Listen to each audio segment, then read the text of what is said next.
Hey everyone, and welcome back to my channel. In this video we are going to be going over some new features that GoHighLevel has come out with. So I'm really excited to share these with you. Let's go ahead and get into it. So if you aren't aware already, in order to access some of the new features GoHighLevel comes out with, you'll need to go into the settings of your GoHighLevel account, scroll down to the Labs tab here, and then here you're going to get access to turn on some of the new beta features before they go live. So as we can scroll through here, we can see a few different ones. Any of them that don't have a blue trigger, that just means that they're now live. Okay, and then eventually after so much time goes by, these will be removed from here. So as we can see here, we have a time zone update for calendar appointments. So before there was a lot of complaints where anytime an appointment was scheduled and it would notify an assigned user, it would be notifying you of the appointment time based on the account time zone.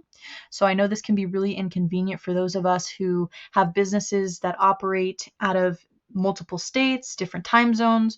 So now you're going to have the ability to check your calendar appointments based on the user time zone and not the account time zone. So if you would like to use this feature, you can go ahead and turn it on to the blue. And then down here at the bottom, we can see that in 7 days, it's going to be permanently live. But if you want to start using it now, you can go ahead and turn that on.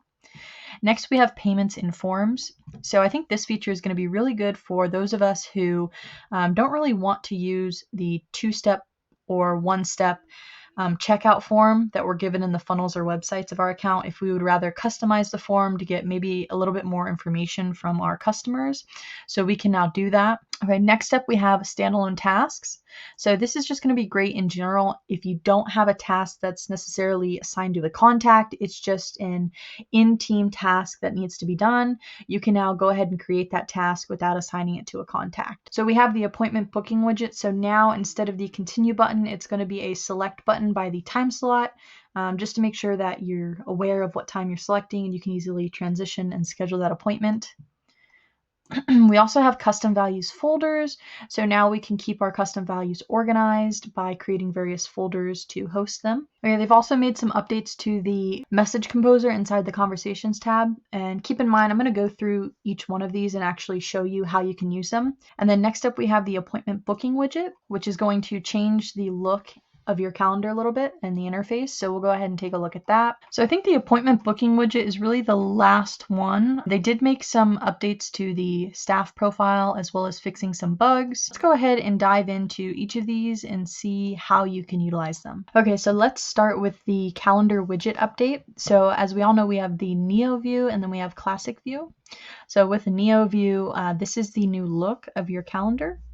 So before, this is what your calendar looked like. So you can see you got your title, description, and this was kind of like the outline of the buttons and timing. Now with the Neo update, it looks a lot like Calendly. And then here where you can actually select your time zone, select your appointment time. Let's do here.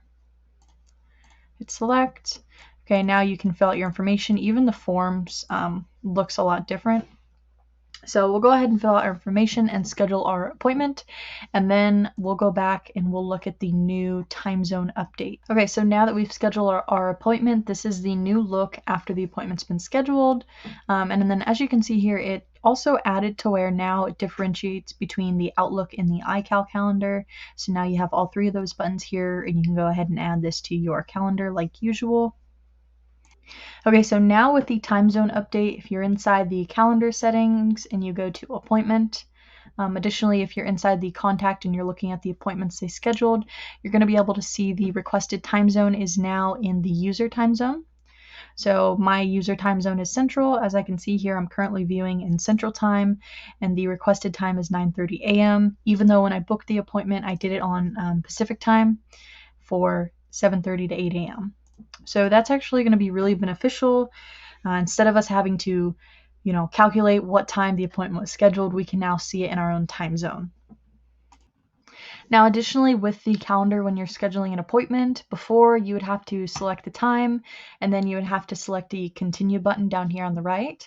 That's now been changed to where as soon as you select the time, you just hit select and it immediately takes you to the form field. Okay, so next up, let's look at the custom values folder. So if we are in the settings of our account and we go to custom values, we now have the ability to add folders. So if we had Maybe we had specific custom fields or custom values for AI. We could create a folder called AI, and then we could put all those custom values inside of that folder. And then as you can see here at the top, when we go to folders, here's going to be all your custom values listed inside the folders, and you can easily click on them, and then it's going to show you all the custom values within that folder. Now let's take a look at the payments in forms. Okay, so now that I've created a form, I can actually go and I can add a payment element here. And so now if I go ahead and click on that element on the right hand side, this is going to be all of the fields that I can input to customize the payment form. At the top here, you can select live mode or test mode. Additionally, if you haven't connected your payment gateway, you can go ahead and click connect, and it'll take you to your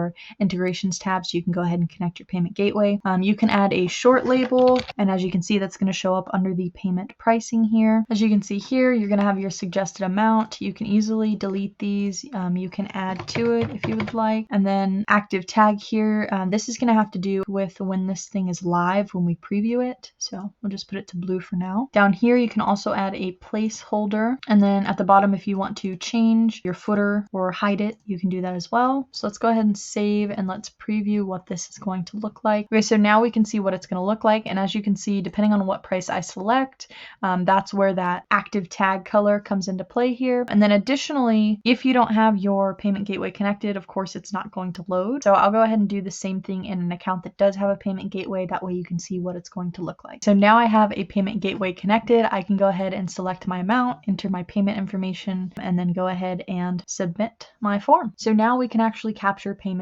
inside forms, and we can easily customize what information we would like to receive from our customer by being able to add in our own custom fields. So now let's take a look at our standalone tasks. So if we go back out of our settings and we go into the contacts tab of our account, from here we're going to go into the task tab at the top of our screen here, and as you can see, we can easily add a new task. Go ahead and put a title, description, and then additionally, we can go ahead and assign it, or just hit save without assigning it to a person or a contact. And here's our standalone task. And then of course, once it's complete, we can mark it as complete here or pending, whichever one. So yeah, that's how you can add a task without having it be attached to a contact or a specific user. Okay, so now let's take a look at the new message composer. Okay, so as we can see, I'm inside one of my contacts here, inside the conversations tab. And now I can easily email them or SMS. For email, we can actually paste a message in here now. And then same thing for SMS, you can easily paste. You can also drag and drop. So if you had your folder open or your documents open on your computer, you can easily drag an image or file and just drop it, and it's going to automatically attach it to your SMS or email. Here we go. So we can easily send that out. And then additionally, you have down here where you can request a payment, insert a template, insert an emoji, any of these. But now you can actually just drag and drop instead of having to upload from system or choose from media library. That is it for this video, guys. If you guys enjoyed this video and you want to see more high-level how-tos and tutorials, feel free to like this video and subscribe down below. If you guys have any comments or questions with high-level, please leave a comment down below. I love hearing your guys' feedback, and I'd be happy to answer any high-level questions that you may or may not have. So as always, thank you so much for watching, and I'll see you guys on the next one.